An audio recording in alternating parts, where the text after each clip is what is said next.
Have you ever been misunderstood? Not just misheard, but be blamed for something you didn't even see? So, a few weeks ago, I was in Calgary for vacation. No laptop, just chilling. Then, boom, all of a sudden, a message popped up. So, one girl from my friend group thought I was the one who told her boyfriend that she had cheated. Why? Because I happened to follow him on social media. That's it.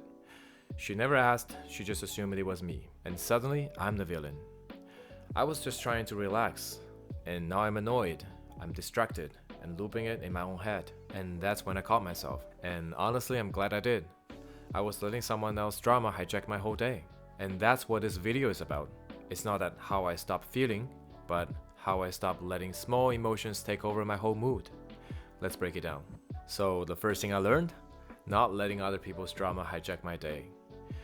The Calgary story basically made me realize how easy it is to let other people's assumptions infect your peace. Basically, I didn't do anything. I wasn't even involved. But I was already emotionally spiraling. I was trying to figure out what happened, why she thought I was the one, and how I should respond. Then I paused. I was like, wait, I'm not even part of the story. The drama wasn't mine to carry. I didn't need to defend myself to people who never asked me anything. So I put on my phone.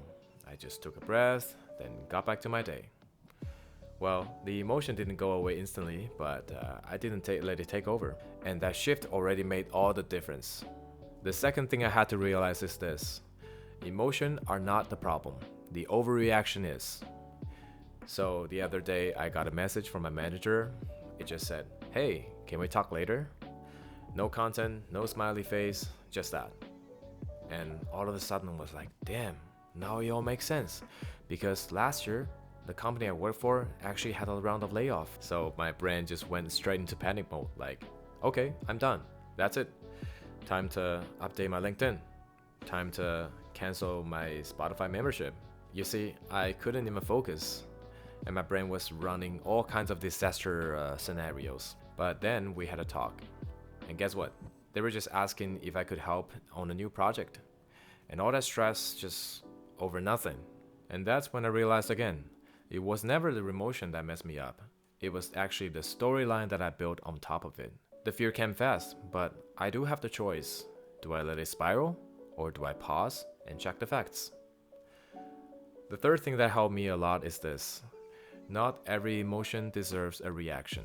There's a line that I read somewhere that stuck with me. Not every emotion is a command. So I remember before my French language test, I was super anxious. Like, what if I failed? That would have messed up a lot of things. The immigration, future plans, almost feel like everything is hinged on this one thing. And I had this whole timeline in mind. And the test feel like it's just a gate that I had to pass. So I spiral hard until I reminded myself, like, wait, that's not something I could control. I made a simple rule. Just focus on the part that I can control. I study well, sleep well, and show up prepared. That's it. And I started seeing the anxiety differently. Maybe it just means that I care a lot. But caring doesn't mean that I have to spiral. Same with anger, same with rejection. So now, when there's something that hits me emotionally, I just tell myself, okay, I got the signal. Now I get to decide what to do with it. It's like those phone notifications. Sometimes you click, sometimes you just swipe away. The next thing I started practicing was I stopped letting 15 seconds of drama ruin my peace. I was driving downtown earlier this week, and all of a sudden there was this guy who just cutting hard, like full speed, right in front of me. And I had to brake so fast that we almost just crashed. And then he honked at me and just gave me that kind of death stare, like I did something wrong. Well, in the past, that would have just ruined my whole morning. I'd be driving somewhere and just looping that moment in my head again and again and just got more and more annoyed the whole way. But now, I give you like 30 seconds. That's it. I'm like, alright, maybe he's just having a bad day. But that's not mine to carry. And then I take a breath, remind myself it's not worth it. So I'd switch focus, keep my peace, and keep driving. I cannot stop them from being a jerk, but I can stop renting them space in my head. Another thing that really helped me is something that I call a reset ritual. Sometimes, even when you catch the emotion, it still lingers in your body. Before, I would scroll endlessly just to distract myself, but it never worked. Honestly, I even feel worse afterwards. So now I do something physical as a reset ritual. So I'd shut my laptop and just flip my phone into do not disturb, and then I'll clean something just to interrupt the loop. For example, sometimes when I get stuck in a coding session, I would get really frustrated and I'll be like, wow, can't even fix this bug. What kind of productivity YouTuber am I? At that point, I had to remind myself to not force it. And I would get up, I would walk to the kitchen, clean a glass, then breathe. You see, the point here is not the task, it's the reset. Because when my body shifts, my emotion always follows. I don't try to fight the feeling anymore. Instead, I just give my brain a new signal so that the emotion can move on and not to take the whole day with it. And finally, the last thing, I started journaling instead of dumping the emotion on people. So there's a time when I sometimes call my friends after a conflict. Not like every time, but often enough just to vent. Like hopefully they can understand and help me feel better or even take my side. But friends are not therapists. They got their own stuff going on. And honestly, venting doesn't always help. Sometimes it just amplifies the story in your head. So now I journal instead.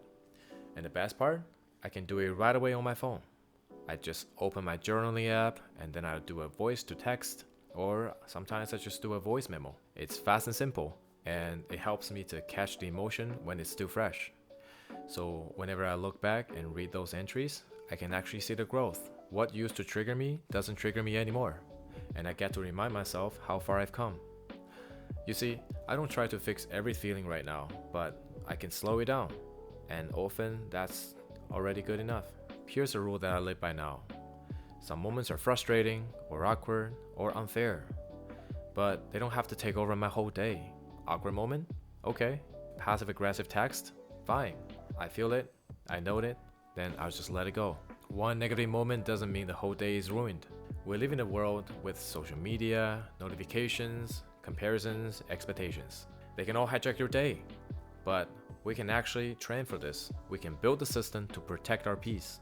If you want to hear more, like the tools I use, feel free to drop a comment, or just tell me what kind of small moment that usually hijacks your day. Let's break the cycle together. We all deserve our peace. Thanks for watching. This is Wen Tao. I'll see you in the next one.